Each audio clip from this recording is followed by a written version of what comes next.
மாலை எப்படி கட்டுறதுன்னா ஸ்டார்ட் பண்ணுறது பாருங்கள். இப்படி தான் நூல் பூவை இப்படி இப்படி ரெண்டாக பிரித்து வச்சுக்கணுங்க. பூவை வச்சுட்டு கீழே அடியில் இருக்கிற நூலை எடுத்து அப்படி கீழே அடியில் கொண்டு மேலே சுற்றி கீழே விட்டுடணும். இதே மாதிரி ஒரு பூவும் நம்ம வச்சு ஒரு ரவுண்டு பாருங்கள். இன்னொரு பூ வச்சு காட்டணும் பாருங்கள். பூவை எடுத்து அந்த நூல் மேலே நம்ம ஒரு பகுதி அப்படி பிடிச்சிக்கணும் அழுத்தி. அதுக்கப்புறம் மேலே கொண்டுட்டு அடியில் அப்படி ஒரு சுற்றி திரும்ப அந்த நாட்டை கீழே கொண்டு வச்சுக்கணுங்க.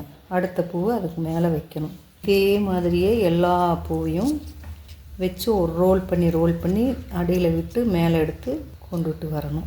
இதே மெத்தடு தாங்க எல்லா பூவுமே. நம்ம மாலை கட்டணும்னு நினச்சோன்னா இந்த மெத்தட்லேயே நம்ம அப்படியே ஃபாலோ பண்ணிகிட்டே வந்தோம்னா அழகாக வந்துடுங்க. இதுக்கு தான் ஸ்டார்ட் பண்ணியிருக்கிறேங்க. இன்னும் கொஞ்சம் கட்டிட்டு உங்களுக்கு காட்டுறேன் பாருங்கள். கட்டியாச்சு. நல்லா இருக்குங்களா? சேனலுக்கு தான் ஃபஸ்ட் டைம் பார்க்குறீங்கன்னா ஷேர் பண்ணுங்கள், சப்ஸ்கிரைப் பண்ணுங்கள், லைக் பண்ணுங்கள் டியர்ஸ். தேங்க்யூ.